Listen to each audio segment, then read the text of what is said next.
So we were looking at a pretty kind of tight bend to get from the Y block over there.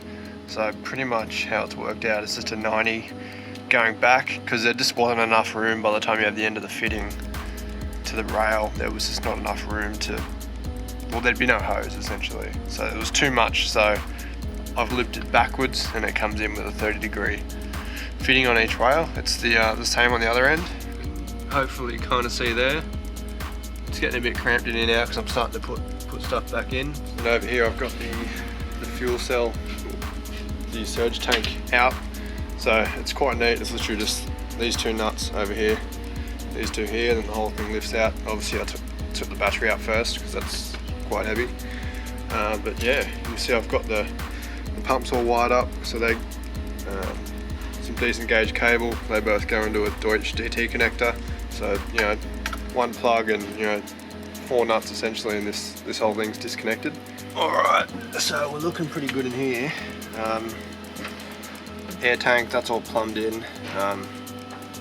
Compressor's all mounted up.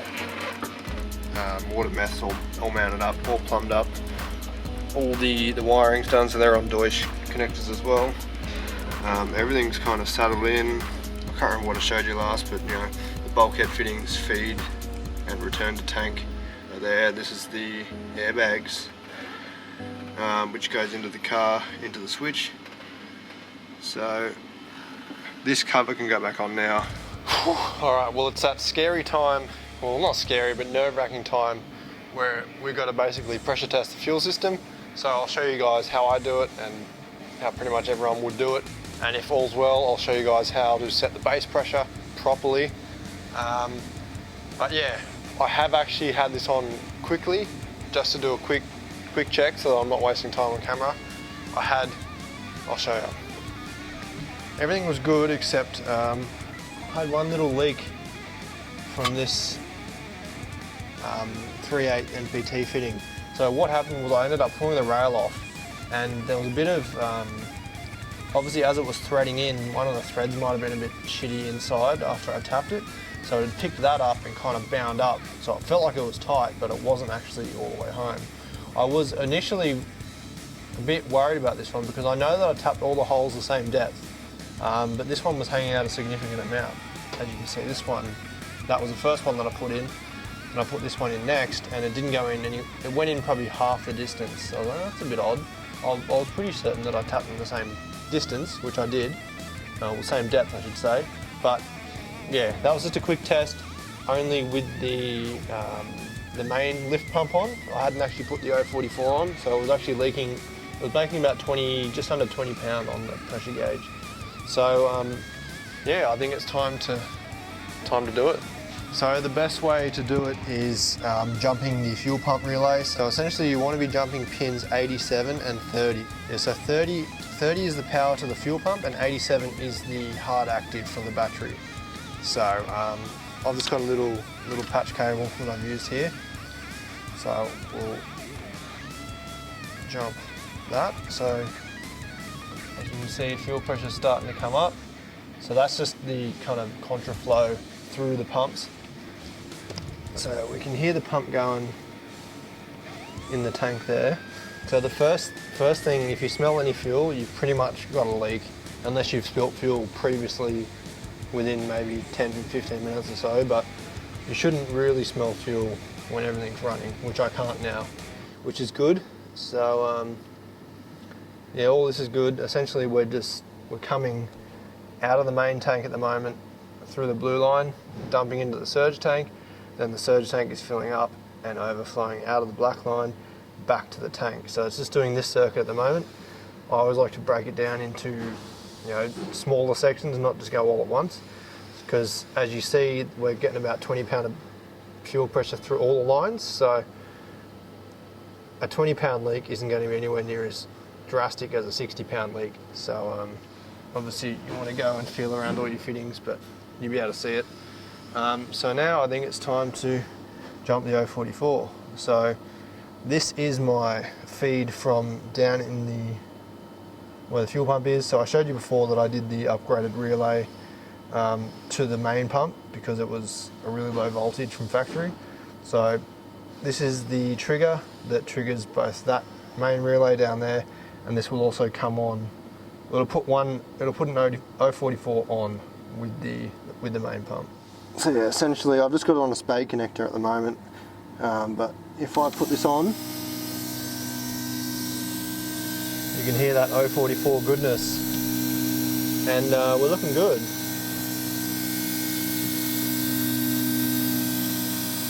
Everything appears to be nice and leak free in here, so run around engine bay and just double check that all's well.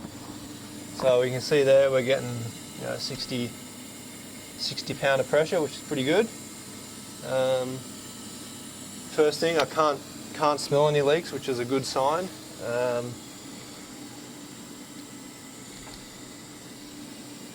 Yeah, we're looking good. This leak's fixed up now, which is good. That is a bloody relief. I was a bit stressed because that was the first time I've used hardline on a fuel system or anything that holds pressure, so that went really well, thank fuck. So now I guess we can set the base pressure. Alright, so setting the base pressure is pretty simple. You need to do it without the engine running, because when you've got vacuum going to that, well, you can do it with the engine running, but you have to block the vacuum to it. But it's easy enough just to do it by jumping the pump like this. Some people will say you're meant to have 14 volts, whatever, going to it, but it'll be close enough. So essentially with these ones, same as pretty much any adjustable fuel reg. Right gives you more pressure, and left or counterclockwise reduces pressure. So our tune in this was set up for 50 pound base pressure. So I'll set it to 50. We'll see how that goes. So obviously once you've set it, you just wind that locking nut down, lock them off. We'll set it to 50, and depending on how the AFRs are, if it's super lean, or if it's leaner than what it should be, or richer than what it should be, I know that the tune's good, so I can come back and play with the fuel pressure, and that'll just basically scale the whole map up or down to bring the mixtures back in check. But mechanical gauge, yeah, it's bigger lines and it's a different system, but 50 pound is 50 pounds, so as long as there's no weird things going on, everything should be good. For those of you at home, you'll have to obviously check what your base pressure is. Normally it's about 43. It varies between cars, but yeah, make sure, because increasing your fuel pressure can throw your AFRs way out. It's you can almost end up having like equivalent to like a quarter size bigger injector or double size injector, and your car will run like shit, and you'll flood it, you'll wash your cylinder walls and all kinds of shit. So yeah, that's one thing to get right before you start. We'll get pretty close anyway.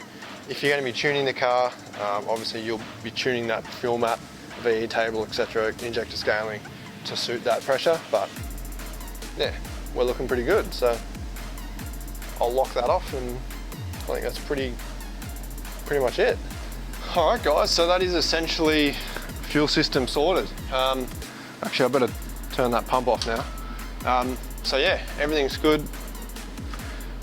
It's normally there's something, when you're doing a full fuel system, normally there'll be something that you've forgotten to tighten up, or in my case, there was a galled up thread and it wasn't sealing properly.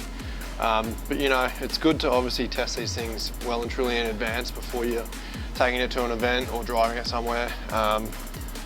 So the next big test will be once the car's running and everything, but before I do that, I've got to obviously put everything back together. But yeah, thoughts to take away with this. Most of you guys aren't going to do hardline. Basically no one does hardline. I wanted to do something different, and I reckon it looks pretty cool. And yeah, it's worked out well. The only thing that I will give as advice, especially with the rigid pipe flaring tool that I was using, is with it seemed to be okay for the dash, the 1/2 inch, the dash 8 tube. They say in the instructions to go all the way in until the clutch disengages and it spins around a few times. It was okay with the dash 8, but the dash 6, if I did that, it would make the flare too wide. It would also thin the flare right out. When I did my first dash 6 one, which I think I mentioned actually in the video, but the sleeve would actually, because it was so thin on the flare, the sleeve would actually slide too far forward and hit the male flare before obviously the pipe was meant to seal onto it. Alright guys, so it's been, I don't even know, it's probably been like 4 weeks since my last video doing the fuel system on this car. So you'll probably notice if the Power Cruise video is out before this, which it should be. I don't know, I've had no time to do virtually any video editing or anything at the moment. Basically, you'll notice that this car wasn't a Power Cruise. So what you would have last seen was everything was good, everything was, you know, leak-free, ready to go. What I didn't realise is, because at the time I'd only basically started the car and you know, free-revved it and idled. All the AFRs were good. It was fine. But it was about probably like close to 8 o'clock on Saturday night, I finally took it for its first proper test drive. First thing I noticed whilst giving it some load, just kind of you know, letting the clutch out essentially, that the AFRs would really kind of lean out and fluctuate, which it never did before. It should normally richen up as you kind of increasing load. And I know it did because basically Ben and I have been playing around with this tune and we know exactly what it was. So that was the first thing. I took it for a bit of a drive, and like the AFRs would kind of stay, like say on a light cruise, the AFRs would be sitting about 14.7, you know, 15, 14.5 or so. And then like you kind of tip into it a bit and they'd lean right out. And kind of like, what the fuck? So thankfully I was data logging all this, very, very crucial to do, especially when you're doing a new build or testing something else out. Always good to data log while you're doing that because you can look back on it. So after a lot of kind of head scratching, I was playing around with the base pressure on the fuel rev, because remember we've gone to a deadhead system, so returnless, which shouldn't matter. The fuel pressure is still boost referenced, it's still rising rate, the fuel pressure was steady and it was rising as it should. So it basically got me thinking, what could possibly be wrong? I've checked the fuel filter, that wasn't clogged. I honestly didn't think that would be anyway, but I did just to be sure. Check the fuel pump, they're all operating. So the next thing was, I was thinking, because I know that there is a lot of knocking with the fuel lines because it's all hardline. So, and also because each fuel rail obviously comes to an end and it stops at a blanking bung, I thought I had a hunch that it was a fuel damper related issue. So essentially all factory fuel systems, as far as I know, have a fuel damper or sometimes several of them. That's essentially a shock absorber for fuel. So what I've been kind of thinking, and after doing some Googling and reading some other people's experience, and even the guys at Radium wrote an article basically which kind of summed up what I was seeing, random kind of lean spots, etc. So what I have got are some Tarks 3/8 inch fuel pressure dampers, which will go in the end of each rail. So I'll show you guys them in a sec. They're a really nice unit. They use an R35 GDR damper. But yeah, essentially I've removed the stock damper. The pressure reg is no longer after the fuel rails. The fuel rails are no longer in line. They're a parallel system. So a lot of things have changed, and essentially the fuel, as that injector opens, it will send a shockwave through the fuel system, and it could potentially basically create a low pressure cell and starve an injector next to it or somewhere in that line of fuel, which is probably what's happening. So anyways, yeah, Tobi's back in the shop. I'm going to pull the fuel rails off. Hopefully I can fit one in each rail. The one on the passenger side is going to be a little bit tricky. I may have to kind of shorten the rail. We'll see how that goes. So fingers crossed. We'll head over the bench and I'll show you guys these fuel pressure dampers. So finally a case where a fuel pressure damper is hopefully a very imperative thing on the system. I am actually going to replace one of the hard lines with a soft line. I just don't like the look of it, and also it's another spot where it can kind of absorb fuel pulsation. So obviously, because I didn't have it when I was doing this, trying to get it ready for Power Cruise, I just did it in hard line, but now I'm going to do it back in 200 series. So let's get to it. Alright, so this is the Tarks fuel pressure damper. They make these in all different configs. I think it's like 1/4 inch, 3/8 inch, -6, -8 ORB. They even do like an inline one. So essentially it's just a billet CNC housing. Quite nice. All this stuff's really good gear. Got a nice Viton O-ring. And the cool thing is they use an R35 Nissan GDR fuel pulsation damper, as you can see there. So these are really easy to set up. Essentially you just got to remove this plastic Teflon ring thing, like so. Throw the O-ring on. And as always, a little bit of lubrication on this, so I'll grab some Vaso. So I guess while I got this out, you can kind of see in there, it's like a little spring-loaded diaphragm essentially. That in essence just absorbs any shock waves in the fuel. So yeah, one of these on each fuel rail should hopefully do it. And that just pushes in. Kind of just got to get one side started, and then like that. We're all good. So as you can see on the driver's side fuel rail, there's plenty of room between that and the coolant neck, which is obviously the closest thing that's going to potentially hit it. And you can see once that's threaded in, that will fit there, no issue. But if we come over this side, on the passenger rail, you can see that we've obviously got the alternator in the way, which generally wouldn't be an issue except for where the positive terminal lug is. So it is going to be close. I do think I'm going to have to shorten this fuel rail a bit to get it on. Short of that, if that doesn't work, I have actually already ordered a 3/8 male to female 90 degree, which would put it up there, but to be honest, I don't want it there. It looks a bit shitty. It would look a lot cleaner just in the end of the fuel rail. So what I'm going to do, obviously I'll pull the coil packs off, and yeah, essentially this rail I can just do in place, whereas this rail I'll probably have to pull out and see what we can do. So I'll get back to you on that once I've had a bit of a fiddle around and have some answers. Alright, so I've got the fuel rail off and the blanking bung back out of it. So essentially we're kind of governed by, obviously we need enough space for that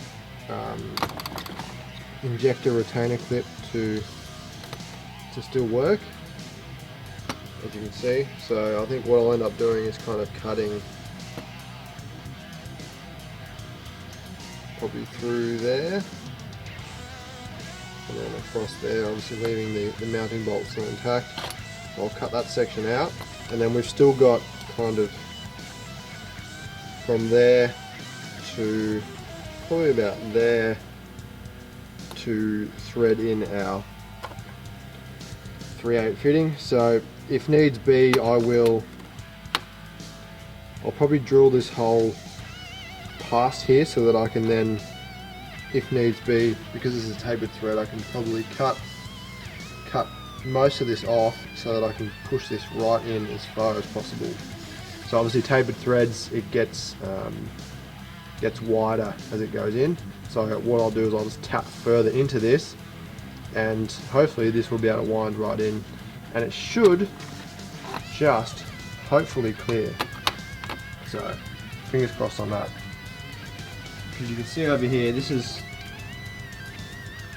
it's about halfway in, so if I wanted that to go in deeper, I would have to drill that hole out deeper and then tap this in further, but that's fine, it all clears. I'm not going to bother pulling that rail off. I'm going to play around with this, see what I can come up with. I do have some spare fuel rails if things do go bad. It's no biggie, but it should be okay, so we'll see. Pretty good, I think. I've got this tapped out. The tap was basically almost as deep as it can go, and that's good. We'll kind of push the taper to the max, so this will screw right in and essentially start to bite right at the end, which is bloody perfect. So the only thing, I'll just have to cut these threads shorter. As you can see, they're going in there and protruding. I'll have to clean up the seat, or the part that transitions into the top kind of seat of the injector. Unfortunately, there was nothing I could do to avoid cutting into and making smaller the orifice that feeds the top of the injector, but it shouldn't be an issue. I just got to clean them up and make sure that no dags or swarf get into the top of the injector. So what I'll do is I'll cut this down. That should be good to go. I'll clean all that up. I'll give it a good blowout and wash out, and we should be good to go. And it looks like it is going to fit, so happy days. As you can see, it's all fitting in there nicely. I did have to modify this bracket, and I actually turned up there's about 7mm alloy spacers just to lift these up a little bit so that I can clear that, but it's looking pretty good. So I've also redone this feed line from the surge tank in the back into some Flexi -8 200 series, just because I didn't like the look of that hard line, and also that will hopefully add some extra cushioning to the fuel lines. So it's kind of pretty tight and annoying back here, but it's all in. So what I'll do is just jump my fuel pump relay, check that it's leak free. So you can see there at our 50-pound base pressure.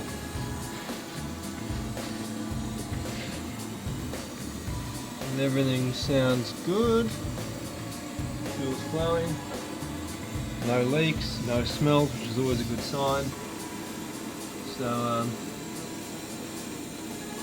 yeah, happy days. I think tidy all this stuff up and then I will take it for a drive.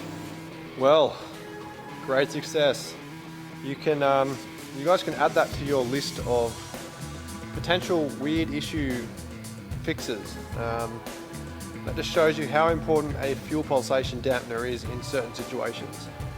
It might not make that much of a difference in a lot of situations, especially if it's a return style system, especially if you've got predominantly more kind of 100 or 200 series Teflon or rubber fuel hoses. But in my case, the car, I've just taken it for a drive, it is bang on. It's a little bit fat all across the board, so I can either, I'll talk to Ben, because from memory the VE map last time we were tuning it was a little bit high for the numbers that you're seeing. It's a little bit less fuel, so it could be a case of just basically bringing the whole VE table back down a little bit, maybe a point or two, and yeah, we'll see. But it's driving nicely, it boosts, everything's solid, really good. So I'm really happy with that. So there you go, fuel pulsation dampeners. So for once, I followed my gut, and I was right.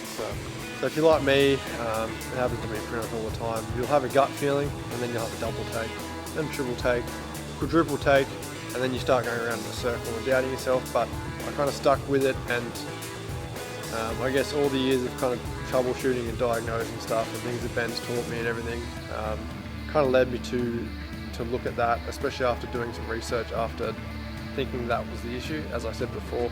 So yeah, in the case of my Forester, that's got a full fuel system, same kind of surge tank, same pumps, but that's predominantly with 200 series flexi hose, and also that is still a return style system. So that's probably why I didn't see the same kind of problems in that. Obviously different engines are different as well, but essentially it worked for me.